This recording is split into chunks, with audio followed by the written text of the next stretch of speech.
Hello guys, what's up? Once again, Palaboy OFW here. So for today's vlog mga idol, magre-react lang tayo sa teaser music video ng SB19 para sa single release nila ng Dam ngayong araw na ito, no?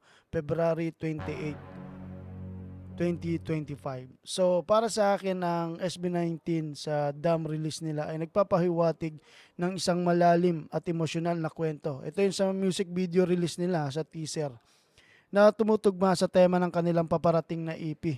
Ito yung tinatawag na extended play mga caps ng simula at wakas. Mula sa cinematography at color grading nito, mukhang puno ito ng simbolismo at drama na maaaring tumalakay sa pag-ibig, sakripisyo, o muling pagsisimula. Ano ang maaaring kwento ng Dam? Base sa teaser, para sa akin, mayroong madilim at misteryosong vibes na posibleng sumasailalim sa isang cycle ng pagkawasak at muling pagbangon. Ito yung malupit na kwento, di ba? Pagbabalik ng SB19.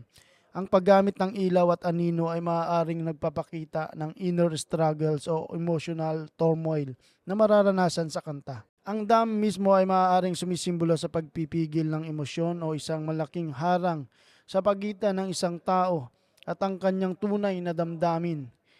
Ano ang aasahan natin sa music video ng Dam? Ito i-release na to maya-maya lang dahil nasa Kuwait tayo, February 27 pa lang, at ngayon sa Pilipinas sa kasalukuyang ay February 28, at maya-maya ay i-release na to ng SB19. Malamang na may cinematic storytelling na nagpapakita ng transition mula sa simula hanggang sa wakas ng isang relasyon o personal na laban. Ito yung yung ko lang.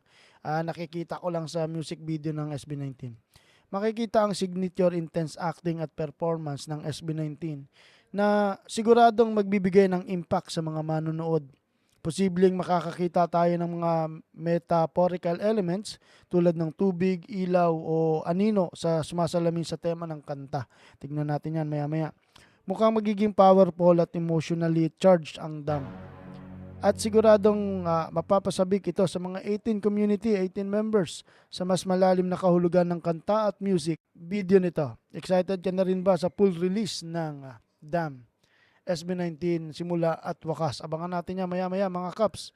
So kayo mga Kaps, ano masasabi nyo sa teaser ng music video? Base sa video pa lang, talagang pinaghandaan, ginastusan na cinematography, color grading, tapos yung talagang matatalas yung lenteng ginamit. O gumamit yata sila dito ng camera ng Blackmagic o Red camera dahil sa mga ganitong mood cinema camera yan, Blackmagic or either Red camera sa mga nakakaintindi ng cinematography gears. So posibleng ganon. Kaya napakaganda at napaka-soft ng dating. At sa lighting condition nila is napakagaling ng gumawa ng production, of course. Napakahusay. Tingnan natin yung full release maya-maya lang. Tapos basahin naman natin yung reaction ng mga 18 community sa Facebook tungkol sa teaser ng music video ng Dam. I don't know if this is a music video or a whole Dam movie. Fire. Hindi natin alam. Baka magkasama na. Ang galing ng pagkakagawa, di ba? Honestly, they can create their own movie. Kasi magaling kumanta, magaling umacting sila. Talagang mahuhusay pang international yung galawan. Tapos behind the production team, cinematographer, DOP, congratulations sa inyo, napakaganda ng music video pa lang yan wala pa yung full release. The best. Ito pa, what an expensive teaser is this? SB19, are you guys making a movie instead of music video? Kaya nga, nakakalito, di ba?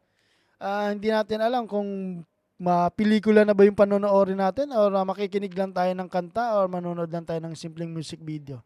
Pero napakabigat, napakatindi ng paggastos at napakatitindi ng mga production staff at producer, director ng gumawa na ito. So congratulations sa SB19 at sa buong staff ng production, napakagaling at napakahusay. So congratulations and mabuhay 18 community sa suporta, at pakinggan natin ang kanilang streaming platform sa Spotify, sa lahat, sa social media, and then sa YouTube, of course. Huwag natin kalimutan. Mabuhay, Palaboy OFW here. Kasama natin si Rapi Sam Still and Brian Bantanan, mga lods. Huwag niyo kalimutan mag-subscribe. Alright.